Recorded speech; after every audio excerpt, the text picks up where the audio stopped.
Deus, aprenda isso, ó. Deus, ele exige sim perfeição de nós. Deus exige sim.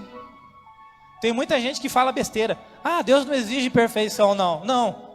Mateus 5:48, Jesus fala assim: sede perfeitos como o seu Pai é perfeito. Jesus falou: sede santos como eu sou santo. Deus exige sim perfeição, mas Deus sabe que a gente não é impecável. O padrão de perfeição é Jesus. O nosso alvo é Jesus. Precisamos todos os dias mirar em Jesus e se esforçar para sermos imitadores de Jesus, iguais a Jesus. Mas Deus sabe que a gente não é impecável. E é por isso que Deus deixou exemplos de pecadores que alcançaram graça e misericórdia quando caíram. Amém, igreja? Se, por exemplo, você vê a história de Jó. Jó, ele era praticamente perfeito. Reto, íntegro, temente a Deus, se afastava do mal. Sim ou não? Mas Jó não era impecável. Porque o próprio Jó, no final do livro de Jó, capítulo 42, depois que Jó perdeu tudo, ele era o mais rico, ficou mais pobre, e perdeu todos os filhos, e perdeu tudo.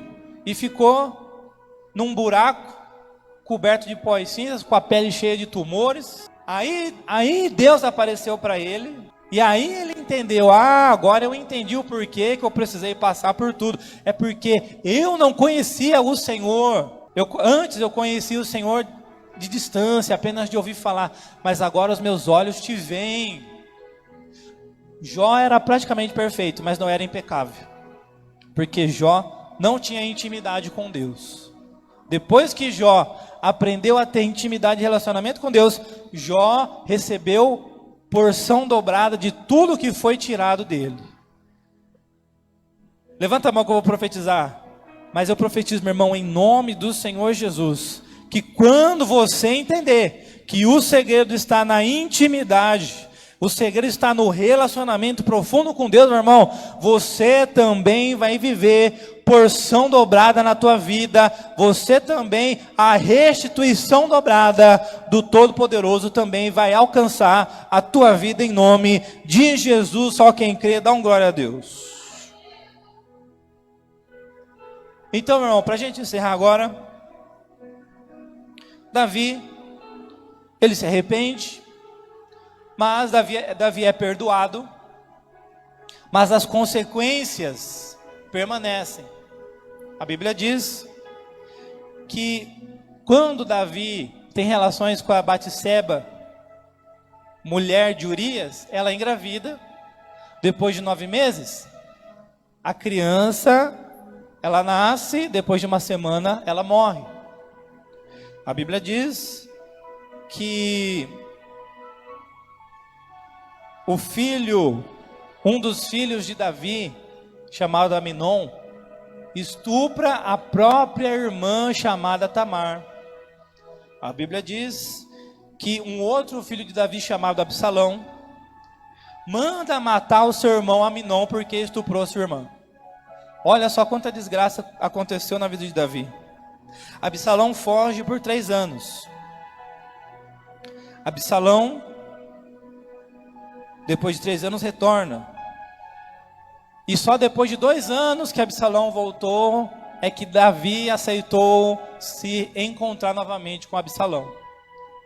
E nessa oportunidade, a Bíblia diz que Davi não falou nada para Absalão. Apenas abraçou, deu um beijo e ficou por isso mesmo.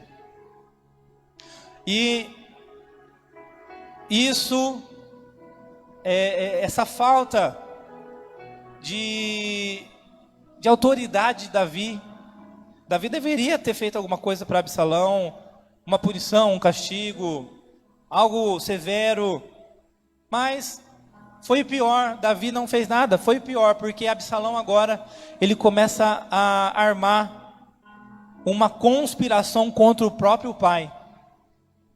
Então, durante 4 anos, Absalão, ele começa a conquistar a afeição dos israelitas. Ele começa a fazer igual político, e ajudar todo mundo, e dar bolsa para todo mundo, bolsa isso, bolsa aquilo. E ele começou a comprar o povo, conquistar o povo. E o povo agora já estava querendo proclamar Absalão como um novo rei.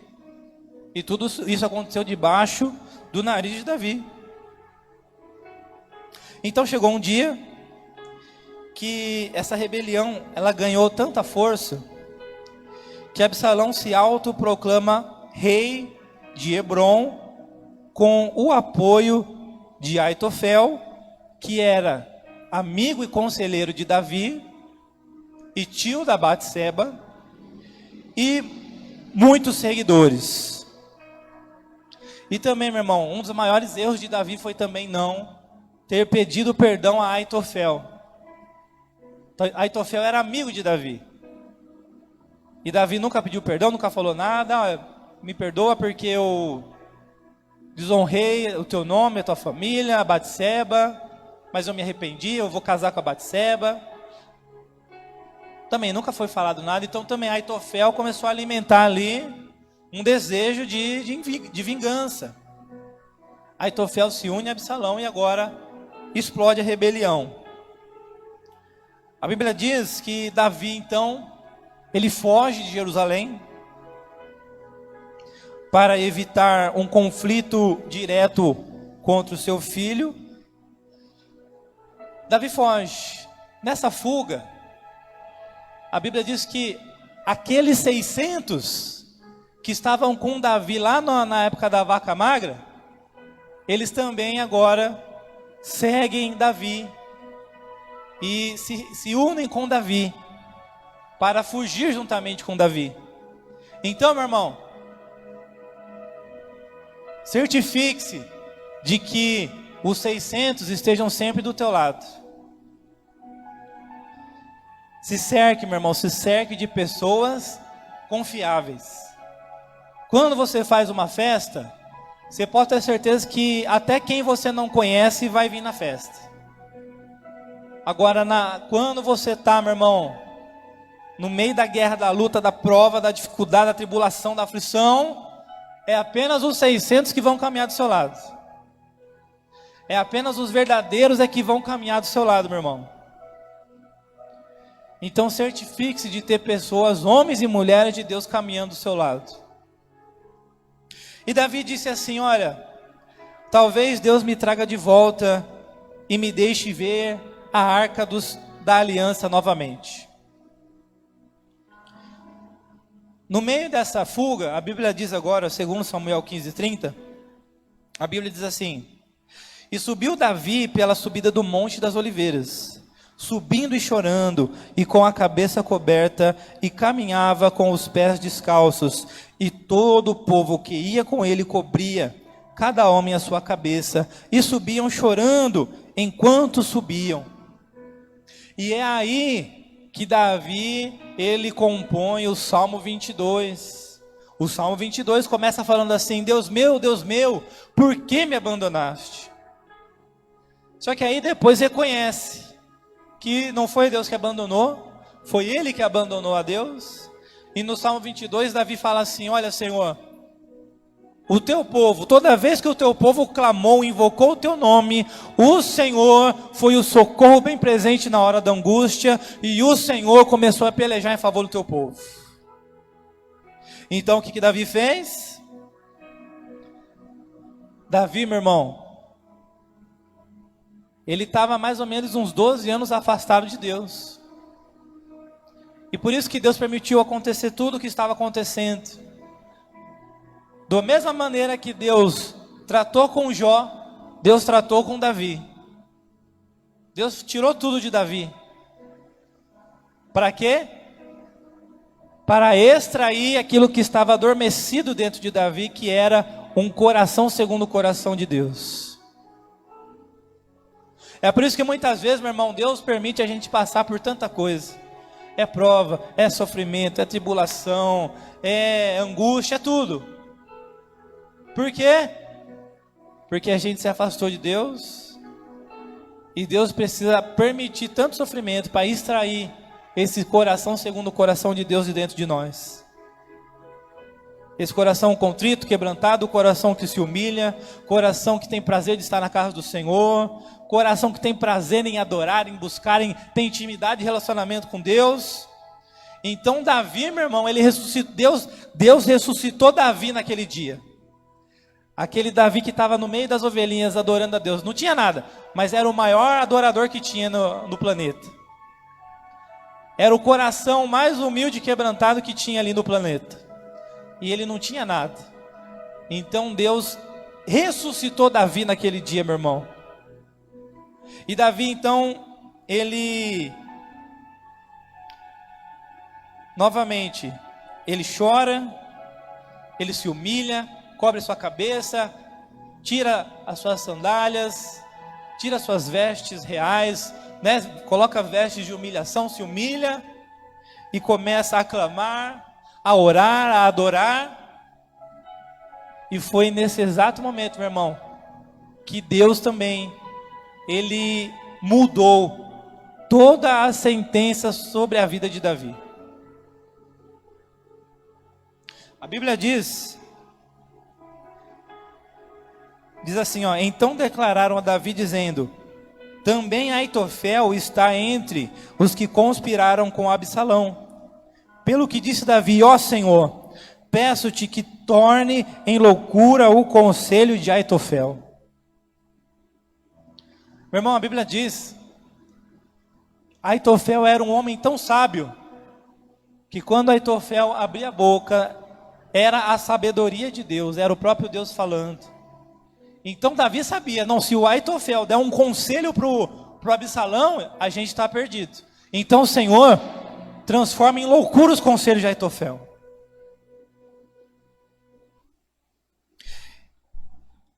E aconteceu que, chegando Davi ao cume do monte, para adorar ali, eis que Uzai era um amigo de Davi, veio encontrar-se com ele, com roupa rasgada e terra sobre a cabeça.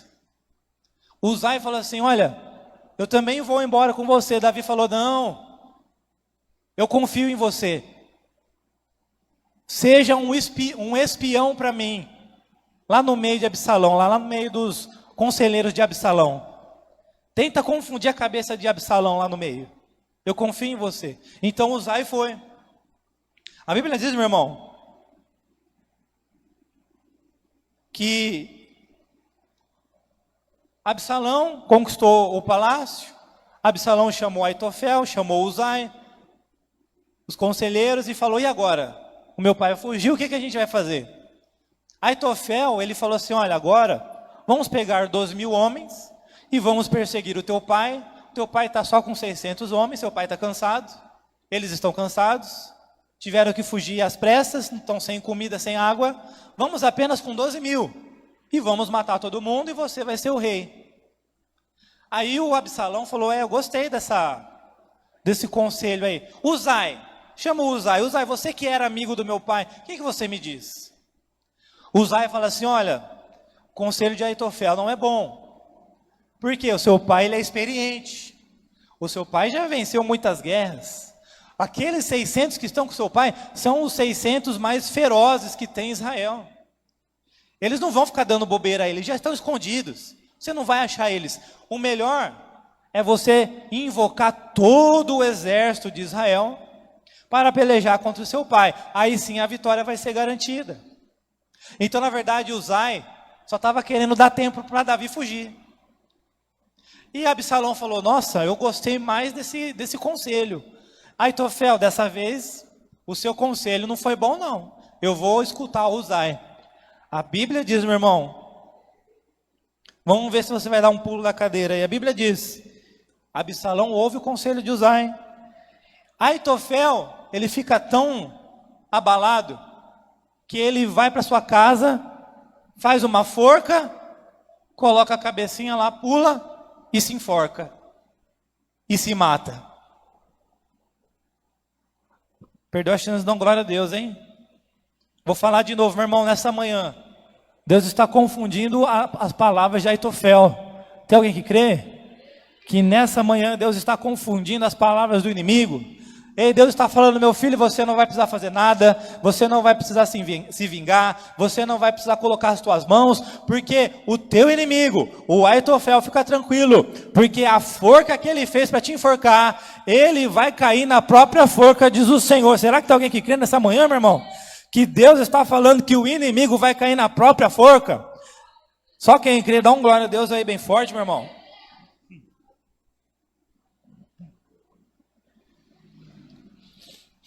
Então, meu irmão, a Bíblia diz que Davi agora vai para o deserto de Manaim. Manaim foi o local onde Jacó, quando Jacó esteve em Manaim, Jacó viu os exércitos de Deus subindo e descendo daquele lugar. Então, Davi agora estava naquele mesmo lugar. Você pode ter certeza que os exércitos de Deus também estavam lá, amém, igreja? Davi volta a compor os salmos. Davi estava 12 anos quase sem compor nenhum salmo. Depois disso, Davi desembesta a fazer um monte de salmo. E depois de quase um ano de Davi ali no deserto, recebendo provisões, a Bíblia diz que Deus levantou provedores ali para Davi e para o seu exército. Davi no meio do deserto, não passou fome, não passou sede, não faltou o que comer, o que beber, o que vestir, não faltou o mínimo, não faltou nada. Davi teve do bom e do melhor ali no deserto. Cadê o povo que já viveu essa provisão no deserto? Cadê o povo que crê que mesmo no meio do deserto não vai faltar nada? Que o Jeová Jireh, o Deus provedor, vai suprir tudo, vai prover tudo na tua vida. Tem alguém que crê, meu irmão? Então eu profetizo em nome de Jesus que o Jeová Jireh, o Deus provedor, hoje já está suprindo a tua necessidade. Aquilo que você precisa, aquilo que você busca hoje, tome posse, porque o Jeová Jireh já está entregando na tua mão, em nome do Senhor Jesus.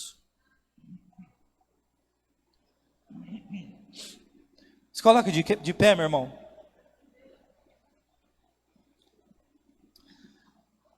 Depois de quase um ano, Absalão agora sim reuniu todo o exército e foi guerrear contra o seu pai na floresta de Efraim. A Bíblia diz que durante a guerra, a floresta, ela matou mais do que o exército de Davi. Mas eu creio que não foi a floresta, eu creio que foi os anjos, o exército de Deus. Porque Davi estava onde? Manaim, o lugar onde os exércitos de Deus subiam e desciam. Ei, meus irmãos, perdoa a chance de dar um glória, eu vou falar de novo. Mas no meio dessa guerra, dessa batalha, meu irmão, o Todo-Poderoso, o Senhor dos Exércitos, está enviando legião de anjos para acampar ao redor da tua vida. A Bíblia diz, meu irmão, que o anjo do Senhor acampa ao redor daqueles que temem ao Senhor. Cadê essa pessoa? Cadê esse povo que nessa manhã que teme o Senhor? Que está cercado pelos anjos ministradores, o exército de Deus. Então fica tranquilo, meu irmão, porque o exército de Deus vai lutar em teu favor no meio dessa guerra, dessa batalha. Absalão, no meio da guerra, ele era muito cabeludo. A Bíblia diz que ele estava andando de cavalo, ele fica preso numa árvore, não tem como sair. O exército de Davi encontra Absalão e mata Absalão. E a vida de Absalão acaba ali, meu irmão. Esse foi o final da vida de Absalão por causa de rebeldia, de rebelião contra o seu próprio pai, ungido do Senhor. A Bíblia diz agora, e olha só o detalhe, Efraim significa porção dobrada. Então feche teus olhos, levante sua mão que eu vou profetizar, meu irmão. Porque nessa manhã, Deus está falando para alguém assim, olha meu filho, se nessa manhã, se prepara, porque se nessa manhã você se humilhar, você seguir o exemplo de Davi, você se humilhar, você orar, você me adorar, assim diz o Senhor, nesta manhã haverá porção dobrada para a tua vida, restituição dobrada para a tua vida de tudo que foi tirado e tomado, haverá dupla honra para cada dia de choro, de lágrima, de tristeza, haverá 2 dias de alegria, de festa e de júbilo, assim diz o Senhor, meu irmão, se prepara meu meu filho, se você me adorar, se você se humilhar, se você invocar o meu nome, assim do Senhor, você vai reassumir o trono.